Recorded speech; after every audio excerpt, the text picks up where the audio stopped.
बिस्मिल्लाहिर्रहमानिर्रहीम। अस्सलाम वालेकुम। आज 2 नवंबर बरोज़ हफ्ता हम बात करेंगे पाकिस्तान तहरीक इंसाफ के सरबराह इमरान खान की 12 मुकदमात में, दहशतगर्दी के मुकदमात में ज़मानत की दरख्वास्तों पर समाअत हुई है, जबकि दूसरी जानिब इमरान खान की जो तोशाखाना 2 में ज़मानत की दरख्वास्त है उसका तहरीरी हुक्मनामा जारी कर दिया, उसके ऊपर भी हम बात करेंगे। और मैं आपको बताऊँगा, एक तो जुडिशल कमीशन जो आइनी बेंच बनाने के लिए और जजेस की तकर्रियों से मुतल्लिक है, उससे बिलावल ज़रदारी आउट हो गए हैं।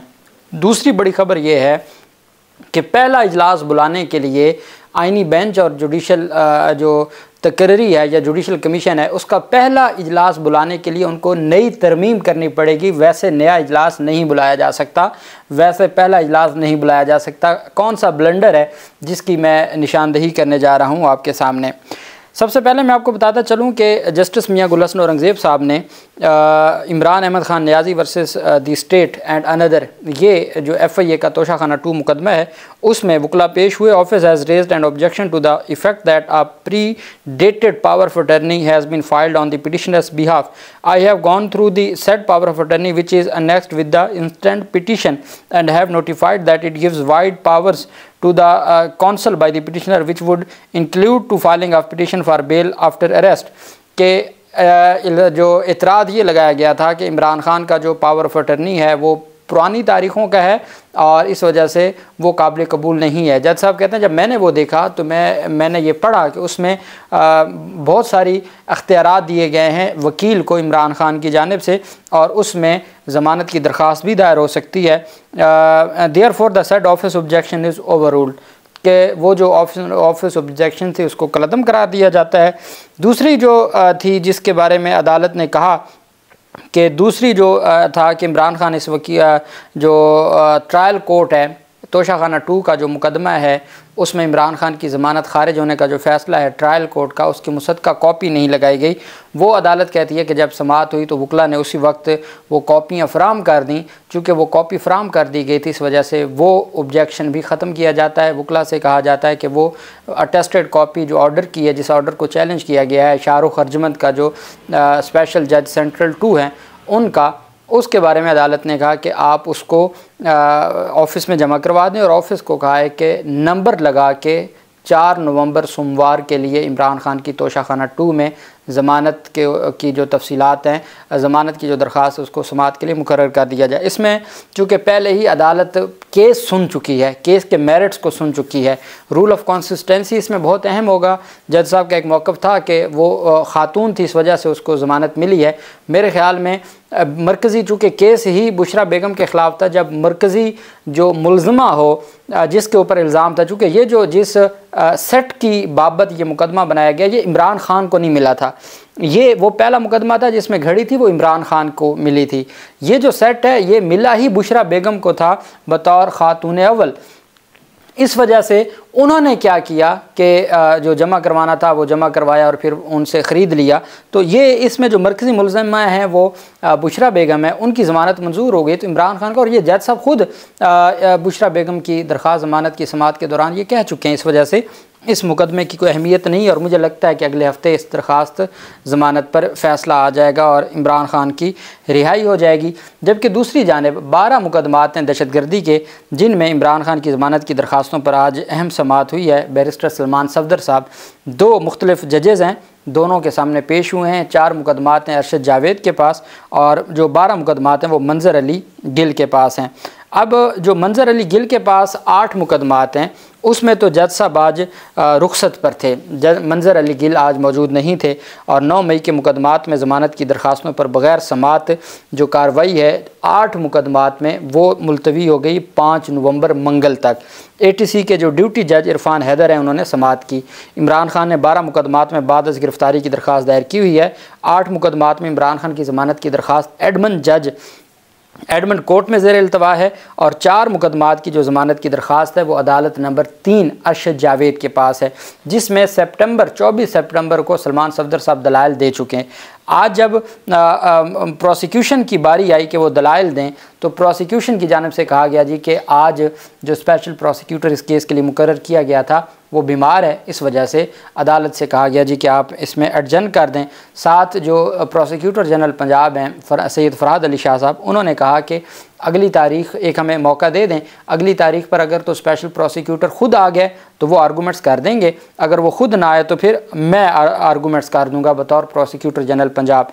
उस पर फिर सलमान सफदर साहब ने कहा कि देखें ये कोई मुकदमात नहीं है, एक ज़मानत की दरख्वास्त है, वो इतने लंबे अरसा से ज़ेर इल्तवा है।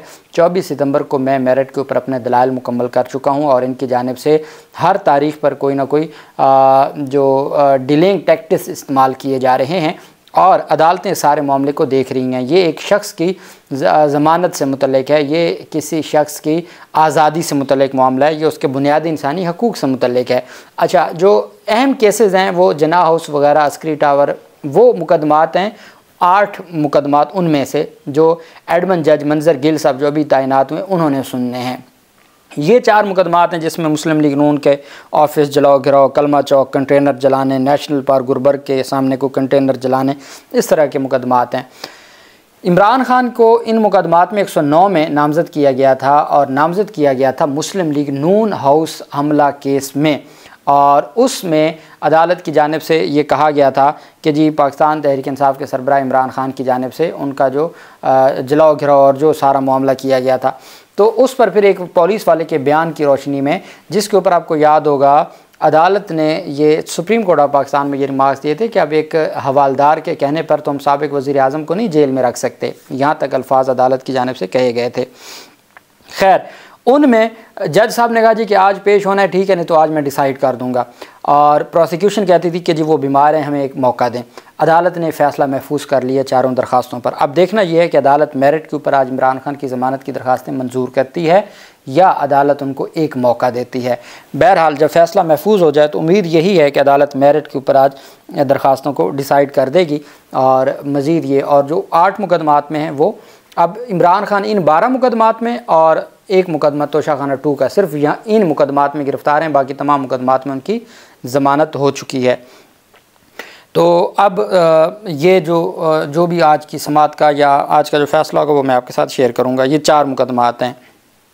अब हम आ जाते हैं जो जुडिशल कमीशन ऑफ पाकिस्तान में नेशनल असम्बली और वफाक से ये सेनेट से और नेशनल असम्बली से जो नाम दिए गए हैं, हुकूमती इत्तेहाद की जानिब से यूसुफ रज़ा गिलानी ने जो है वो इसहाक डार और जो शिबली फराज की एडवाइस पर जुडिशल कमीशन के लिए हुकूमती और अपोजिशन बेंचों में, हुकूमती बेंचों में से फ़ारूक एच नाइक का नाम गया सेनेट से और शिबली फराज का गया है पाकिस्तान तहरीक इंसाफ की तरफ से registrar supreme court of Pakistan को। और कौमी असम्बली के स्पीकर ने सुप्रीम जुडिशल कौंसिल के लिए उमर अयूब को और मुस्लिम लीग नून के शेख आफ्ताब जो मेजर ताहिर सादिक से फार्म 45 पर हारे हुए हैं और फार्म 47 पर जीते हुए और भारी मार्जिन से वो हारे थे, वो शेख आफ्ताब को नामज़द किया है मुस्लिम लीग नून ने जुडिशल कमीशन का मेंबर। स्पीकर कौमी असम्बली ने खातून की नशिस्त पर रोशन खुर्शीद बरोचा उनको नामज़द किया है।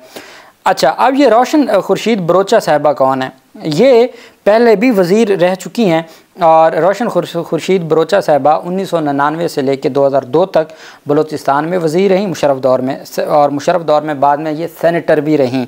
2007 में सूबाई निगरान वज़ीर बनी, 2018 में भी निगरान वफाकी वज़ीर रहीं। तो ये अब ये नहीं कह सकते कि कोई न्यूट्रल खातून है, बल्कि वो सियासी उसकी वाबस्तगी है, और जब स्पीकर नून लीग का हो और वो किसी को अपॉइंट करेगा तो वो डेफिनेटली अपने ही लोगों को अपॉइंट करेगा।